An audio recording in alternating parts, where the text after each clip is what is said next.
Get on up in here. Get on up in here. Feeling good. Feeling great. Feeling great. Feeling good. How are you? It is a Friday. This is Timeline T. I'm your host, the Sandy, aka Sandy Smith Jr. Oh, there's a lot to get into. There is a lot to get into. Don't be afraid to pull up. Don't be afraid to hit that like on the way in. Commentary, this stream is based off the timeline. I take all the stories and rumors and tea, hence Timeline T, all the, hot takes, all the controversial stuff, all the subliminal stuff, and I take it here and I dissect it here on this very stream. It's been the inaugural week of Timeline T, so very appreciative to those who have pulled up throughout the week, those who have, whether you have found this via the live stream or if you found it via the clips from the live stream. Very appreciative. Thank you very much for pulling up. Man, as you see down here on the toolbar, the topic bar kind of give you a preview of what we're going to talk about. So we have the Clippers lose again, 0-4 with Russie. And that's not the most impressive streak from that game. Like the Clippers losing 4 straight with Russell Westbrook, that's not even the streak for Russie. We'll get there. Luka and Kyrie go for 40 pieces against the Philadelphia 76ers at the crib, take care of business. Is everything all fine in Dallas now? There was a lot of, tension. Jay Kidd, we talked about it early in the week. Jason Kidd kind of went out there and said, it's not on me, it's on them. Hence the players. So 40 pieces from Luka and Kyrie. They get a dub over a team that's, thought highly of in the Eastern Conference and the NBA as a whole because of Joel Embiid and the Philadelphia 76ers. And we have Ravens beef, the Baltimore Ravens. They're doing a lot of talking. The only one that seems to not be talking, I guess even Lamar has been talking a little bit, or at least responding via GIFs. But on the timeline, the Baltimore Ravens are speaking their truths. A lot of stuff has been coming out, whether it's about coordinators, whether it's about facilities. The Baltimore Ravens are speaking their truth. So we will touch on all of that and a little bit more. We'll see how much time we have today. We might go over the hour. Normally we do an hour here. We'll see how it goes. If we got people pulling up, if we got comments going and the stories are rolling, we'll keep it pushing past 1 Eastern time. But as of right now, let's start. We got to go with the Clippers streak. The Clippers went out there and fell again. And this is becoming an all too common theme. And you know where we start? We start with the box score. So let's go ahead and bring that up. Here we go. And the Clippers, they had this game in the first half. They were up double digits heading into halftime. And it looked to be, I won't say a virtuoso performance, but an impressive performance from what you saw from the first half from Kawhi. Not so much PG, but even Russell Westbrook. Like, Russie was okay in the first half. He was okay. And, I think the second half, and if you paid attention to the game, the habitual nut hitter, a.k.a. Draymond Green, was very adamant about anyone who was playing defense, whether it was on a switch or whether it was straight up, that was your assignment, play off, sag, drop coverage, whatever you want to call it. In every scenario, give Russ the shot. And let's go ahead and see if we could break this down perhaps. We have the first half here, and let's move some things out the way. Don't mind me. Okay, so in the first half here, we have Russell, who was able to go 3 of 7. Now, again, on the surface, that's not bad for Russell Westbrook, right? 4 out of 7, 3 out of 7, that's not bad. And then you have, so 8 points, 5 dimes, right? First half action. Second half, though, 0 for 5. And 3 of those 5 were from 3. That's the problem of Russell Westbrook. Because here's the thing, right? When it comes right down to it, this is not a new narrative for Russell Westbrook. Everyone knows Russ has never been a good shooter. That's why the narrative of when the Lakers got Russie and they were saying, well, he's going to help spread the floor for LeBron. I'm like, how? And then even LeBron said earlier this season, he doesn't have any guys with lasers. And I'm like, well, LeBron, you orchestrated the deal for Russie to be able to pull up. Like, you thought that was going to change? You thought you were so great that just being around you, he was going to become J.R. Smith? He was going to become Kevin Love? He was become, KCP? Like, what type of three-point shooter did you think Russell Westbrook was going to become? So Russie's never had a Jimmy. He's never had a laser. And it became a thing. What playoff series was that where the whole just let Russie shoot thing, was that even way back in the finals against the Heat? Like, it was a long time ago where the book's been out on Russ for a minute, right? So the book's been out for a long time on Russ. And I think when it comes right down to it, man, I'm surprised when teams allow Russie to, I'm surprised when teams play normal, straight-up defense on Russie. I think drop coverage, sag coverage should be the main coverage for Russell Westbrook. I would dare Russie to go 60% from the field on jump shots. He still has the ability to sometimes blow by people. And that's what you saw in the first half. So it's a tale of two halves when it comes to Russie. Because first half you have 3 of 7, 0 for 2 from 3. And then the second half, 0 for 5, 0 for 3 from 3, 3 turnovers. First half, you only had 1 turnover. Second half, you had 3 turnovers. So, you allow Russie, you're going to shoot it or you're going to force to action. Because the thing with playing sag, and if you're not hip to what sag is, basically Russie has the ball at the top of the key or, at the three-point line. I'm down in the paint. I'm in the dotted area. And, it's not an illegal defense. This isn't the 90s. But you're allowed to do that. And you could sag off and give him all the space in the world and dare him to shoot. And Russie sometimes would take the 3, which you don't want him to do. Other times he would take a few step in and take a top of the key jump shot, which you feel slightly better about, but you still primarily don't want him to do. Or he would give up the rock, which not that much of a problem, but he's turnover prone, so that might help you too if you're on defense. Or he would just become a battering ram and just go full steam ahead into the paint. You could draw a charge, force a turnover, things of that nature. So there's really no good scenario if you're the team that has Russell Westbrook in that scenario, because when you sag off, you don't want him to shoot that 3. You don't want him to take a dribble in and take a Jimmy from the top of the key. And you also don't want him to go 100 miles per hour into a wall and possibly get a charging foul or commit a turnover, which we know Russie's prone to do. So that defense is what the habitual nut hitter, a.k.a. Draymond Green, spoke about and was asked about and spoke about in the post game. So let me get the screen set up here. Let me come off for a second. Let me get the clip lined up.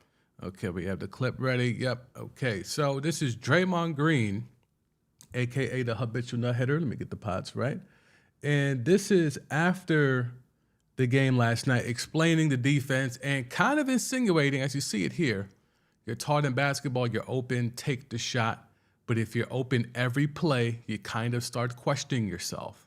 So is he questioning whether Russell Westbrook has lost confidence in his own jump shot? Let's let him say it in his own words. In a question about sagging off of Russ on defense, Steve Kerr said that you are the best center fielder in the league. And I know defense is underappreciated, but how do you feel knowing that you are doing your job and helping your team get these wins? Oh, it's huge. That's the game plan. Coach texted me last night, or yesterday. He sent me a text like, "Man, you were great last night." And then he hinted at that would be the game plan. And so I'm like, okay, like this will be interesting. And then we went through it this morning and shoot around and, try to get everybody to grasp the concept. It's very easy to I'll jump in here for a second. That's interesting that it's still considered like we're going to try it out. That's a clear method that has worked against Russell Westbrook in the past. Teams have been daring him to shoot for almost a decade. So it's a little peculiar to me that whether it's the habitual nut hitter or whether it's Steve Kerr, like, hey, let's try this new scheme of sagging on Russell Westbrook. I'll let it continue. Did it a few times. It's very easy when a guy is sagging off like that, when a guy catches you, just rotate to him, and we didn't want to do that. And I think, the game plan worked for us tonight. We got Russ to miss some shots, but I think when you have a game plan like that, even more so, I know everyone will always judge Russ' jump shot, but what that deservedly so. Like, let's not play the game. This is a guy that's about to talk about a guy that can't shoot. Like, this is a guy that can't shoot that's about to talk about a guy who also can't shoot. So let's just also keep that in perspective. does to you mentally is tough. And I think, it was more so the mental than his shot. He's been shooting the ball well. I think he's shooting a three like at 33 or 34%.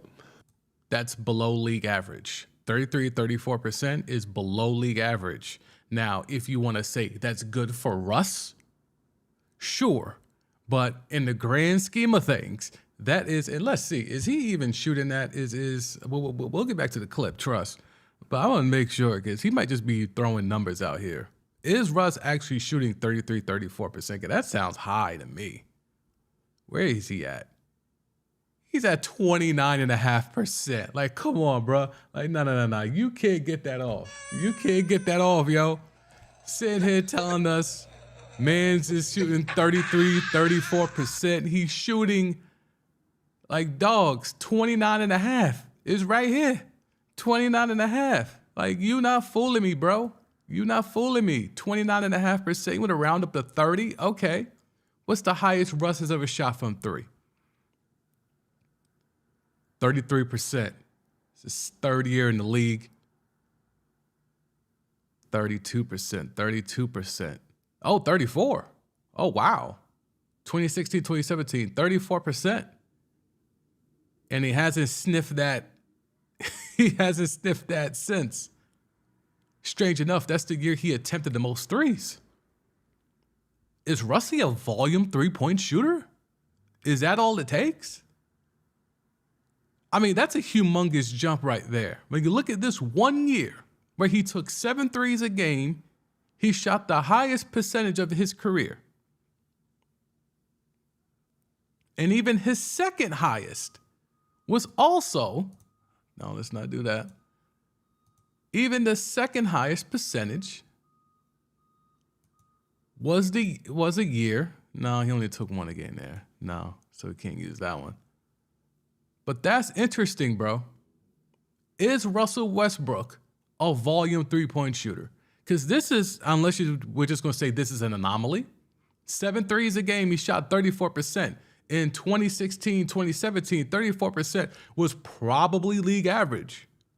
It's nowhere near that now. But like 7 years ago, yeah, that was probably league average. That is an interesting stat. But the main thing is Russie is not shooting the three ball well. He is 30%. He is shooting 28%. Well, we'll round up 29% as a Clipper, and he shot 30% as a Laker. So again, the habitual nut hitter, Draymond Green, and we peeped this yesterday with the whole narrative of him in Black History Month, how he might not have all of his ducks in a row when it comes to these things.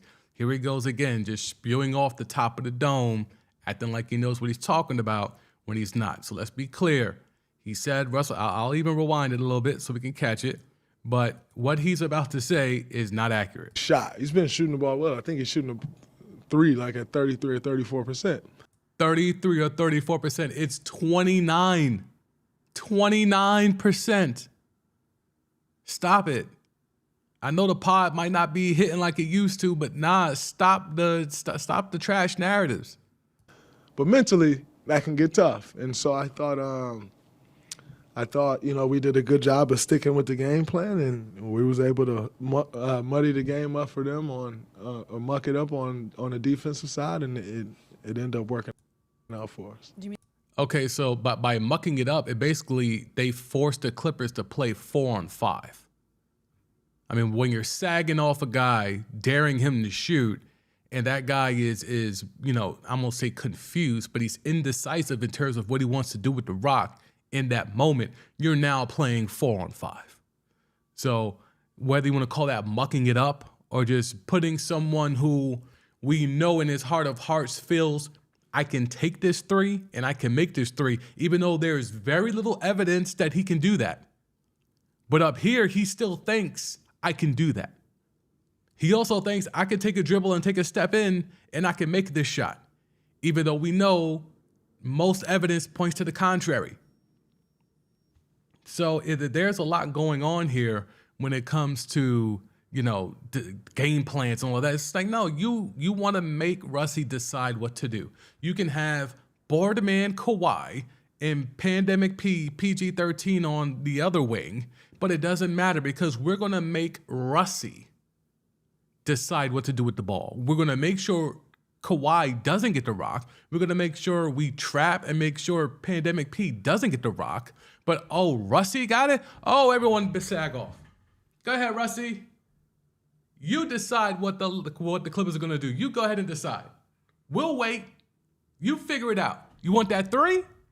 Take that three. Oh, you want to take a dribble in and take it from top of the key? Go ahead. Because we know what you want to do. You want to take that three. You want to take a dribble and take that jump shot. Because in your head, you think you're going to make it. But we know 70% of the time, you're not going to make that shot.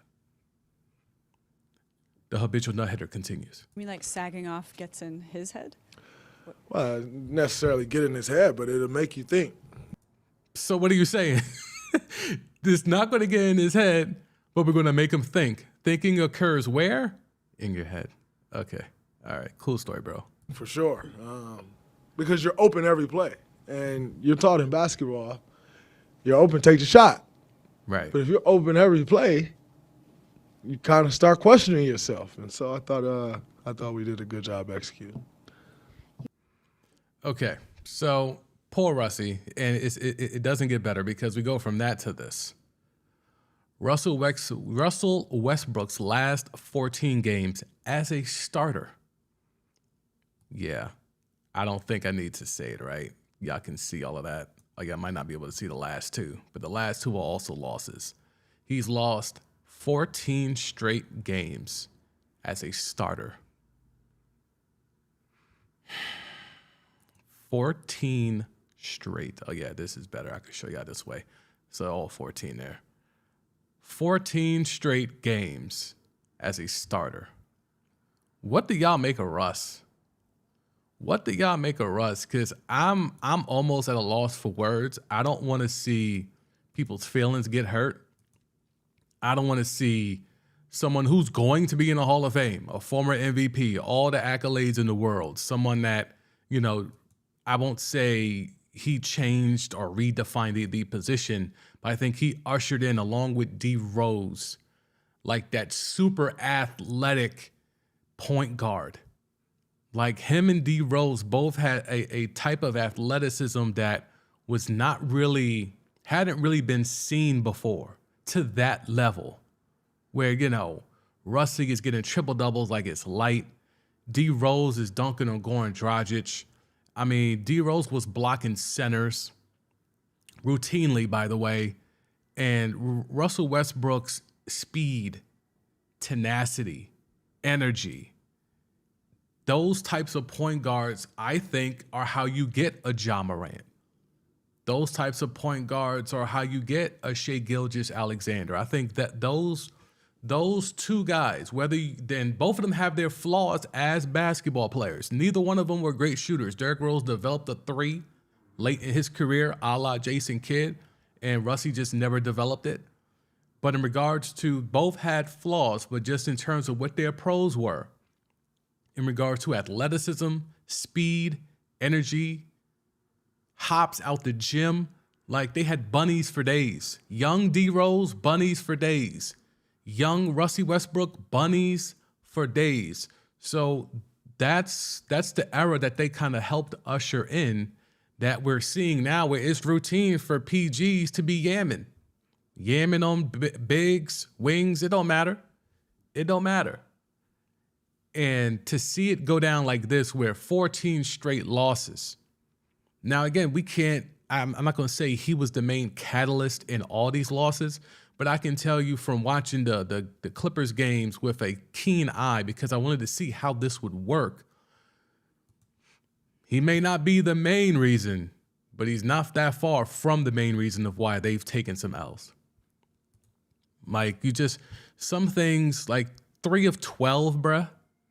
Like, again, 3 of 7 in the first half. So it's like, all right, that's fine. That's around average for us. But then you throw in that 0 for 5, including 0 for 3, including 3 turnovers in the second half alone. When the third quarter was the decisive quarter, you see it here, or at least let's see if you can see it here, 42-16. They got ran out the gym in the third quarter. Ran out the gym in the third quarter. Like, I don't know what. And he was on the floor for that. He can't duck that smoke. Let's see, third quarter stats alone. Yeah, Russie played half the quarter, couple of turnovers. You know, Eric Gordon hasn't done them any favors. Boardman was all right. PG really was sus last night. I'll say that. PG was sus last night. Now, again, it was a blowout. Boardman is so far and away the best player on this team. And, you know, Paul George, we talked about it earlier on the stream, earlier this week on the stream, of how he's finally come to grips that maybe he's not going to be the best player on the championship team. And I'm like, dude, we could have told you that in Indiana. We could have told you that in Indiana. But that's the whole disease of me, of I'm the guy. And no. He even said he played second fiddle to Russ in OKC. I found that weird because I never thought that.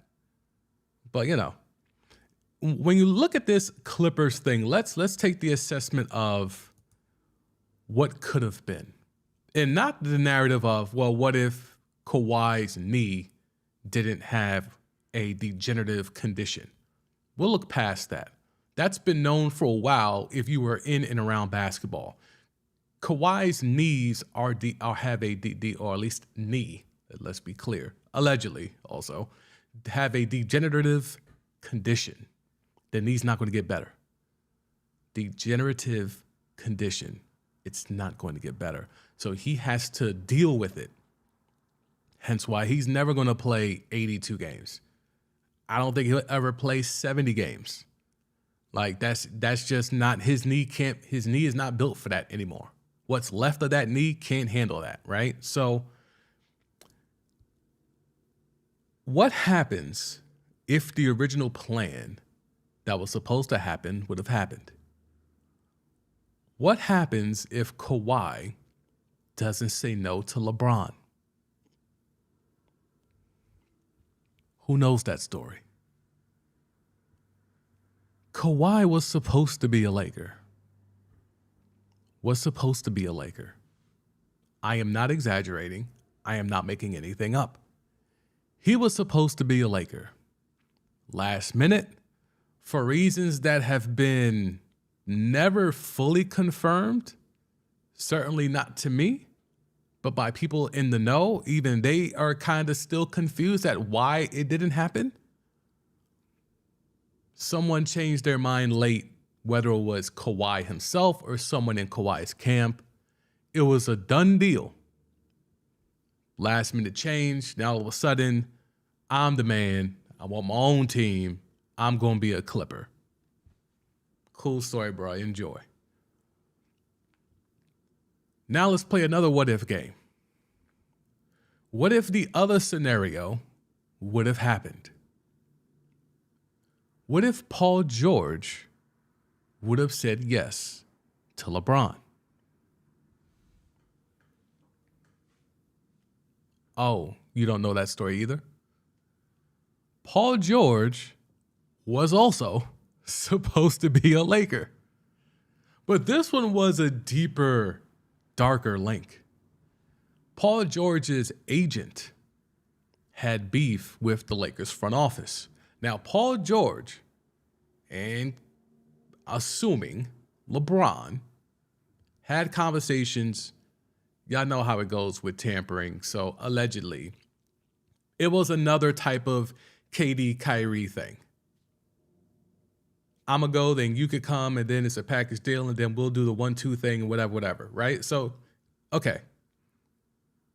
That was supposed to happen. But then, again, we just talked about the disease of me, the disease of me, of Paul George's agent, who had beef with the Lakers front office because of how they treated some of his other clients, like Julius Randle. Because of their mishandling of Julius Randle, he said, I will make sure none of my clients ever go to the Lakers. So even though Paul George allegedly wanted to be a Laker, his agent put the rap on that. And now guess what? The two of them are Clippers. They were favorites no more than 2 seasons ago. They were favorites to win the chip. And they're not going to sniff a Larry O.B. I've seen enough. I really wanted to see the integration of Russie into this team. I've seen enough. This team is not good enough. This team is not good enough. They thought getting Russie would help them at the point guard spot, and after watching Norman Powell and even Bones Highland, even though he got into foul trouble last night early, I've seen enough. Like, I'm good. Like, they need another point guard. Like, I don't know why they got rid of John Wall. I'll keep it a stack with you. I do not know why they got rid of John Wall. Because you can't tell me, and, did I watch every Clipper game in the first half? No. But I watched enough to get a feel for how they were playing. And John Wall was playing better than Russell Westbrook is. Now, Russie's always going to get the stats because he's a stat stuffer, right? But in terms of playing what I think the Clippers are lacking, which is a point guard, John Wall was doing more of those things than what Russie is right now. So I don't know if Derrick Rose, I don't think he's it. He's more of a shooter at this point, which is a strange thing to say, that Derrick Rose is a shooter at this point, or a scorer/shooter at this point in his career. But this Clipper thing is rough, man. This Clipper thing is really, really rough. I don't know where the prospect for the future is. With so much tied into Kawhi and Pandemic P. They got the new building coming. They're gentrifying Inglewood. Like, there's a lot of things coming with this whole Ballmer Clipper thing that I don't know. They can't move anybody. Kawhi can still go, but him and LeBron should be on the same load management plan. Hopefully the Lake Show, no matter what happens this year, they got LeBron for another year or 2 years. He needs to be on the Kawhi program for different reasons, right? But the Clippers cannot move on from any of these guys. They can't improve this roster because to improve this roster, they need to get rid of Paul George. And I don't know if Kawhi will allow that. Unless you're going to get someone that is guaranteed better than Paul George, I don't know if Kawhi has a lot to say there. Now, he likes to do his own thing and stay to himself and not really be that type of guy. He doesn't want to be seen as like a LeBron type of guy in terms of I'm handpicking everything, but he certainly gets things run by him. And again, remember, the Clippers didn't even really want Russell Westbrook. Only Pandemic P wanted Russell Westbrook. He had to convince the Clippers to make it happen. Now, after 4 games, do you think the Clippers front office, Ballmer, Ty Lue, Lawrence Frank, do they regret listening to Pandemic P?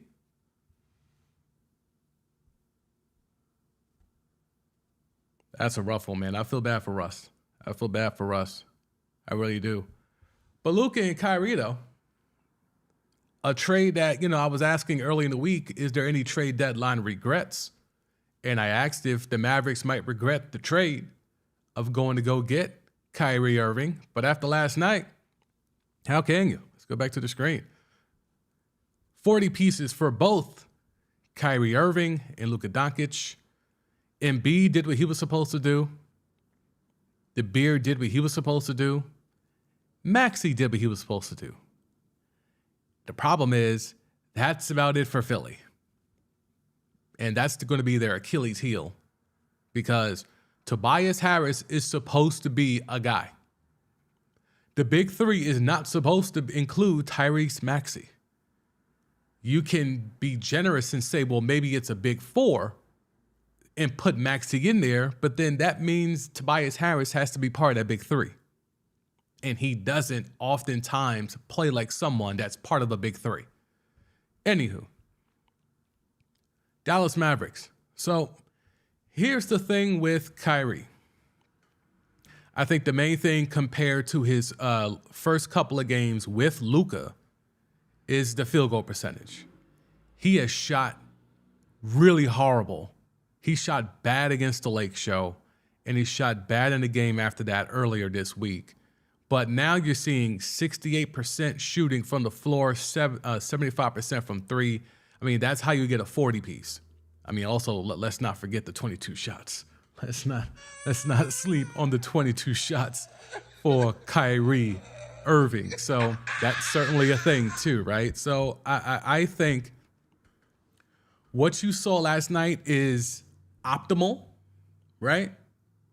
But earlier in the week is like worst case scenario. So last night, best case scenario, this is what the Mavericks can look like with Kyrie and Luka cooking at the same time. Problem is, there's the other side of that, which was the first couple of games this week and even the end of last week where it was a mess. So there's going to be a narrative of, well, now they got it right? They got it going again, right? They kind of figured it out. They took turns and da-da. No. I don't think it was that. I genuinely do not believe that it was that at all, to keep it a buck with you. I just think when it came right down to it, shots fell for Kyrie. He's a shot maker. And if he's not making shots, you see he's not really giving you that much else everywhere else. He gave you 6 dimes, 4 boards. But that's not really what he's there to do. What he's there to do is to do this, get shots up and put up 22 of them. 6 for 8 for 3. To me, that's the most important thing, because Luka's going to draw attention no matter whether Kyrie's on the floor or not. The drive and kick game with Luka and Kyrie, and one thing I noticed last night, they did a great job of spacing where Luka had a couple of dimes that were cross court to Kyrie in the corner. That's, I think, is going to be a sneaky way to take advantage, because Kyrie's always been a great three-point shooter. I keep talking about it. People keep sleeping on him as a shooter. He's around 40% throughout his career. So if you can now have the penetration ability of Luka, and he's flinging it to the corner, so he draws a double, sometimes draws a triple, and is able to fling it to Kyrie, 40% for his career, roughly, and then you're going to put him in the corner three that's wide open. Now, those shots didn't fall against the Lake Show, but more times than not, those shots are going to fall, and I think that's how these numbers can get run up. These two can run these numbers up. So I love what I saw. I don't know if the whole Jason Kidd thing, because remember, Jason Kidd said, I'm not a savior. I'm here watching like you all. I mean, not really when you're the coach, but I get the narrative. Like, I can only do so much. So was that a low-key a jab at Kyrie? Or was it a jab at Luka? Because to say, I can only watch, that infers, yo, man, I can call whatever I want. I can call out whatever play. I can sit down in the huddle and draw a scheme. But if they don't go out there and execute it, or if they don't go out there and even do it, then what do you want me to do? I'm only watching. I can only watch. I can't run on the floor and dribble the play out the way I drew it up. Someone out there has to do it. So instant reaction would make you think that that's a Kyrie jab. I'm wondering if that's a Luka jab, because there's been reports of a little friction between J. Kidd and Luka Doncic. So don't know where that stands. We'll have to keep an eye on that for sure. But that was an impressive win. I mean, you see the type of effort it took to beat. Oh no, wait a minute. Look at these defensive ratings. Just so, a 130 defensive rating for Luka. 130. And Reggie Bullock, who's supposed to be the best defender on that floor, 133. Usage rate update, 36 for Luka, 29 for Kyrie. All right, I'm keeping an eye on that. Luka was trending towards a 40 usage rate before the Kyrie trade. He was at 38, trending towards 39. Then the Kyrie trade happened, and now he's kind of leveled off at 38. I'm going to keep a track. I'm going to keep an eye on that. But Mavericks impressive win. I think going forward, I want to see if they can win a game where Kyrie and Luka don't have to go crazy. Like you clearly can't expect them to drop 40 pieces every night. So if it takes them to put up 40 pieces every night just to get the dub over the Sixers, I mean, look, it doesn't really matter because we know this team's not going to get championship, and two, it's a safe space, right? We all know Kyrie's not staying there, right? Like, I think the only way, and I'm about to jump out the window, the only way Kyrie stays is if Luka forces his way out. Let's say they have a mid-play. Let's say they get dropped in the first round again. Eliminated first round.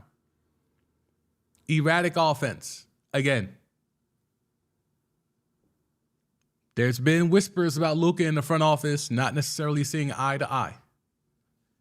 And Luka and the coaching staff not necessarily seeing eye to eye. Now, if he's gone, you know what Kyrie's doing. Yo, Kev, you want to run it back in Dallas? Or does Kyrie shake to LA anyway? I mean, he save a lot of money in taxes. I don't know. We'll see. All right, let's see. What else do we have here? Do we want to touch that story? Let's see. Oh, yeah, real quick. Courtesy of Legion Hoops on the Elon app. The indestructible LeBron James. First 15 seasons, 71 missed games. Last 5 seasons, 100 missed games. Why is no one calling him street clothes? Anywho. Okay, so look, the Ravens, there's a lot going on there. The Ravens are speaking out. There's a lot of tweets here. And Rashad Bateman was taking shots at the general manager of the Ravens, Eric DaCosta. DaCosta made comments saying, if I had an answer, that would probably mean I would have some better receivers when he faced criticism in regards to draft picks, free agent signings, so on and so forth. So Rashad Bateman took to the Elon app to get his thoughts off. Let's go ahead and pull up the first one. I don't know if y'all can see this one. This might be a lot. Let's see. Can y'all read all of that? Or is it cut off? No, it's not cut off. All right, cool. So y'all can read that. How about you play to your player's strength and stop pointing the finger at us in 8 being Lamar Jackson. Blame the one you let do this. We take heat 24/7 and keep us healthy. Care about us and see what happened. Ain't no promises, though. Tired of y'all lying and capping on players for no reason. Now, again, as you see here on the bottom, this is in regards to in a response to them drafting wide receivers, because the narrative is always that Lamar Jackson has no help. He needs a number one receiver. Why can't the Ravens go get Lamar, a bona fide, legitimate number one receiver? And this is the response from Eric DaCosta. If I had an answer, that would probably mean I would have some better receivers. We're going to keep swinging. There have been some guys that have been successful players for us that were draft picks. We never really hit on that position. That's a pretty damning statement. We never really hit on that all-pro type of guy, which is disappointing, but it's not for lack of effort. It's one of those anomalies that I really can't explain other than to say that we're not going to stop trying. We're going to keep swinging, and hopefully at one of these points, we're going to hit the ball out of the park. Basically saying we can't hit on these wide receiver draft picks. So that's the first part of this. So Rashad Bateman airing out his own GM. Did that tweet get deleted? It did not, but he got some help in a former teammate, Hollywood Brown. Because someone else jumped in and quote tweeted, "Oh, brother." And then Hollywood Brown jumped in and said, "Let him cook." Now, a lot of these receivers have taken L's publicly because of, the fact that we know Lamar doesn't have a number one wide receiver. Oh, yes, Bateman did end up deleted the tweet. I mean, come on, bro. I mean, why does no one want to stand 10 toes down? So what? Your GM now knows your real thoughts. Why do you need to delete the tweet? But anyway, tweet is deleted. But this is why we got screenshots. The screenshots live on forever. How about you play to your player's strength and stop pointing the finger at us in 8? Blame the one you let do this. We take heat 24/7 and keep us healthy. Keep us healthy will now lead to the next part of this Ravens beef. So again, this is something that's been brewing for a while, and now players are finally speaking their truth. Care about us and see what happened. Ain't no promises, though. Tired of y'all lying and capping on players for no reason. So we go from that beef up. We'll get to Daniel Jones in a minute. Oh, and Zeke. This is all out of order. What happened? There we go. All right. So here are the Ravens' grades according to the NFLPA. We spoke about this a couple days ago, and we talked about how the Cardinals had the worst training staff. Training room and strength room. And also bad with families. And the Cardinals were down bad in NFL player team report cards. So we have this. Now, based off of this, we can extract this. Okay, so now for the Ravens. Okay, cool. Treatment of family, C+, B- for food service nutrition, weight room, strength coaches, F-. That's the key there. Thought I could highlight it, okay. F-, 32nd. Now, once this came out, and let's see, yep, we got it here. From the Baltimore Ravens report card. Baltimore was one of the 2 teams that fell well below the rest, and they were even significantly below the second worst team. Players do not feel like the strength staff helps them be more successful. The team recently parted ways with head strength coach Steve Saunders.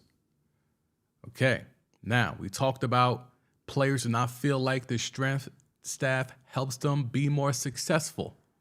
And we're coming off the heels of our guy Bateman saying, keep us healthy, care about us, and see what happened. It's pretty damning. But he wasn't the only player to insinuate that there could be some real validity to this report card. I was deaf a victim of the strength coaches. 2 labrums and multiple pec strains. Carl Davis Jr. It goes on. 5 months post ACL, unsuccessfully doing the same leg workouts as people with healthy knees, never sits right with me. Ruined me. Ben Bradley. And finally, the coup de grace, Matthew Judon. Ben told them to fire him.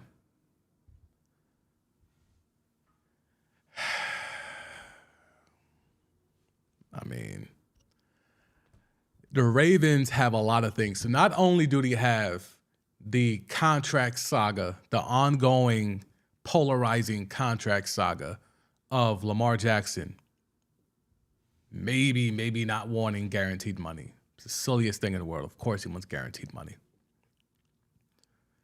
Then you have Rashad Bateman jumping out there and saying that the GM needs to play to get player strengths and stop pointing the finger at them as a group, their wide receiver group, and 8, as in Lamar Jackson. Now you have this report card that comes out and says that amongst players, because this is done by the NFLPA, this survey is conducted by the NFLPA, and amongst all the players, the Ravens voted their own strength coaches the worst in the entire league. And then you have multiple players, current and former Ravens, co-signing.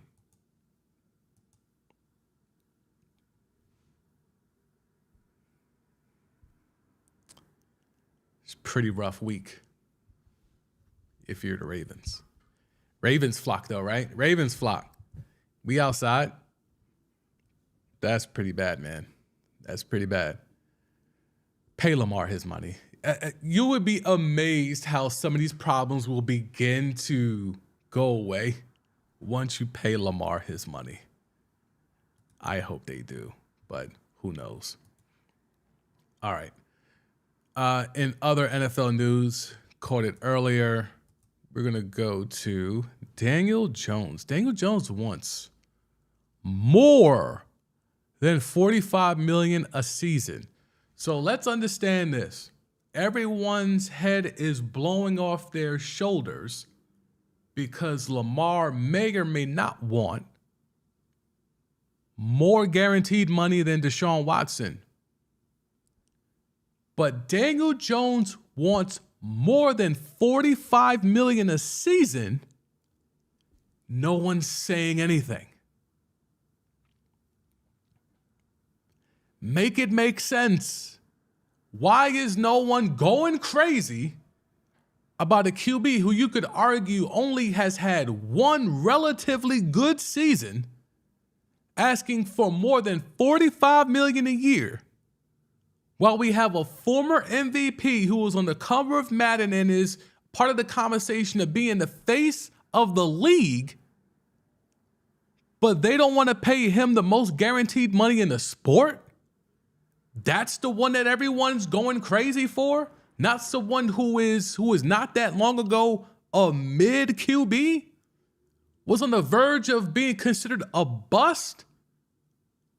But he has one relatively solid season. Now he wants to cash out 45 M's a year and everyone's cool with that? Y'all amaze me. Y'all amaze me. I don't know why. I don't understand it. I never will. I never want to understand it. That makes absolutely no sense to me. How you can let Daniel Jones get away with what he's trying to get off. It makes no sense to me. Cowboys. People around the NFL believe that Cowboys running back Ezekiel Elliott is a, quote, prime cut candidate, end quote, before the new league begins. Zach has no more guaranteed money on his contract. Oh, damn, Zeke. Damn, man, they put the old abs. They put the old as in the 2023 abs on here. They didn't even put the 2017, 20. Yeah, that's sad for Zeke.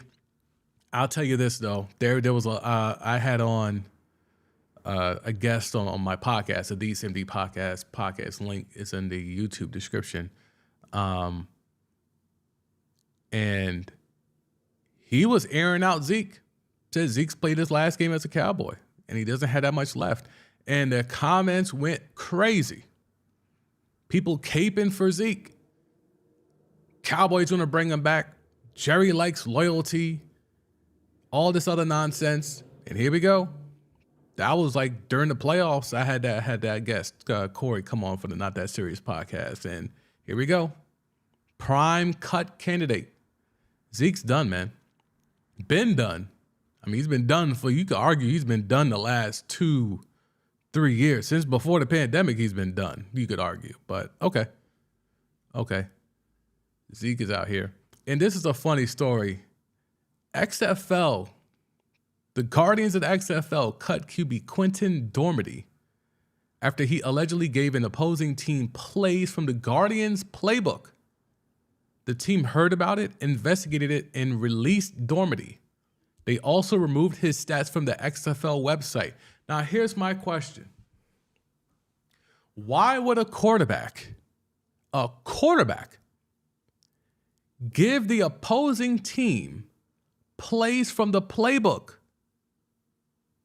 Was man's point shaving? Is there point shaving in the XFL? Is that really what we doing? The Rock got an answer for this, right? The Rock got an answer for this. Is there really point shaving in the XFL? Has it come to that? Did Mans put down a huge bet on FanDuel? So he said, let me secure this bet, secure this dub, secure this payout by giving the opposing squad the playbook? That's nasty. Nasty, nasty, nasty. I don't get that at all. That is a very nasty thing to do. Can you imagine point shaving in the XFL? Nasty work. Okay, so here's what I would like to do to finish up. Let's go to the standings and see where we stand with the National Basketball Association. As we head into the weekend, as we try to navigate, the Lakers are in flux. LeBron, people are saying 2 weeks. Some are saying 3 weeks. Some are saying if that foot ain't good. Now, again, this is not the foot he hurt earlier in the year. This is the other foot. So both feet are jammed up. Okay? So keep that in mind. So even when this fresh foot, this most recent foot gets better, he's still dealing with the other foot. When do the Lake Show wave the white flag on this season? Let's take a look at these standings. Y'all let me know. When do they wave the white flag? Because it's going to become a point where here's the funny part. Even though they lost, they moved up. This time last week, they were 13. Now they're 11. This loss column is going to keep them around. But as I broke down that schedule earlier in the week, they need to be able to get the wins against teams that are directly in front of them. Don't worry about games against, I think they had games up against the Grizzlies coming up, the Suns. Don't worry about those. Take those L's. So tonight, T-Wolves, they have to win this game. They have to win this game. Warriors on Sunday. That's probably ABC, right? It's probably going to be a prime time. Well, prime time for Sunday. They got to win that game. So if you're AD and you didn't play against the Thunder and they still got a dub, these two games you need AD. Grizzlies, I don't play AD. Take that L. Doesn't matter. Raptors, you need to get that dub. Knicks, the Knicks are hot right now. I don't know if you could get that dub, but you would like to think they can get that dub. At the Pels, you need that win. Rockets, they're laying down for Vic. You'll get that win. So right now, if you want to rest AD, I think the only game you can get away with doing it is the Memphis game. And either one of these, you can probably give them 2 games off. But Minnesota, Golden State, especially now Steph may be coming back. That's a hard game. That's a hard game. If Steph comes back, that's the rumor now. That's a hard game for the Lake Show, man. It's going to be difficult for them to get these dubs. It's going to be extremely difficult. But the one thing I'll say from this win against OKC is that Lonnie Walker. Now, him and Reeves, I think should be getting, Reeves is starting to get more minutes. I still think Lonnie needs to get more. But Mo Bamba in a start, I'm not too keen on him shooting all these threes, but as long as he keeps making them, we'll live with it. But Beasley had a rough night. But, with Reeves and Lonnie, they were able to offset that. And I think that's very important. Even when AD comes back, I think you need to have Mo Bamba out there a little bit more. And you need to have Lonnie out there because Austin Reeves is now getting full run because D'Lo still ain't back yet. So that's going to be the weird part of this schedule is that not only is there no Bron, but there's no D'Lo. I don't know what you do if you're Darvin Ham. Good luck to him because that's going to be interesting. Because you got to monitor AD because he can't play all these games in a row. Can't do it. I don't rest him against teams that are directly in front of me in the playoffs if I'm Darvin Ham. I think that Memphis game you could let AD get a breather. So let's see, you get that on Sunday. Play him Sunday against the Warriors, even if Steph comes back. See what happens. If you let him get the Memphis game off, he doesn't have to play again until Friday. That's you get a week off. AD could use that. Then now you get him against the Raptors, the Knicks, and the Pels, and you probably don't need him against the Rockets. So Memphis and the Rockets game are probably games I don't have AD playing. Assuming you can get the job done against the Raptors, the Knicks, and the Pels. You got to go at least 2-1 here. So you got to get, optimally you want both wins, but you got to split here. Minimum. Can't lose both of these. You need at least one of these between the Timberwolves tonight or the Warriors on Sunday. Rest AD Tuesday. Now, Raptors, Knicks, Pels, you need 2 out of 3. Don't care how they come. Pause. It's just got to be 2 out of 3. Rest them for the Rockets. That'll still be a dub. Then you got Kyrie and Luka coming to the crib. Need AD for that. Orlando, I don't know. Paulo might go crazy. But let's see how they're looking once they get to the. Let's see how they're looking going into the 15th against the Rockets. They need a split here. Take your medicine against the Grizz. Rest AD. Between the Raptors, Knicks, and Pels, get 2 out of 3. So, that's 3-2. These 5 games go 3-2. I know that's asking a lot with no D'Lo and no Bron, but I think for them to steady the ship and to, again, gain ground on teams that are directly in front of them, that loss column thing is going to matter. Those percentage points are going to matter in seeding. So these are the more important games. That game against the Grizzlies means nothing. Means nothing. Shannon might be there because it's in LA. We're off that. If you're really a Laker fan, that game means nothing. But the next 3 after that matter. Just for the sake of the Raptors are a beatable team. The Knicks are the Knicks. They can certainly be a beatable team. And then you have the Pels. They're in front of you in the loss column. You need to beat them. So we'll see how that goes. I appreciate y'all for pulling up. It's been a eventful week here, starting this new format, starting this new stream. If you're catching the replay, hit that like button. If you haven't subscribed, hit that button as well. I do daily live streams talking about sports news, everything that's on the timeline in regards to sports, mostly NFL, mostly NBA. You saw today some XFL snuck in there because maybe there's some point shaving. But, I've enjoyed this first week, working out the kinks, getting everything smooth. As the subscribers grow and the audience grows, we'll get more people in here and it'll be more of a free-flowing conversation. So thanks for those who have tapped in, whether it's live on the replay. And I will catch y'all next week for more Timeline T. I'm your host, the Sam D, a.k.a. Santuza May Jr. Peace.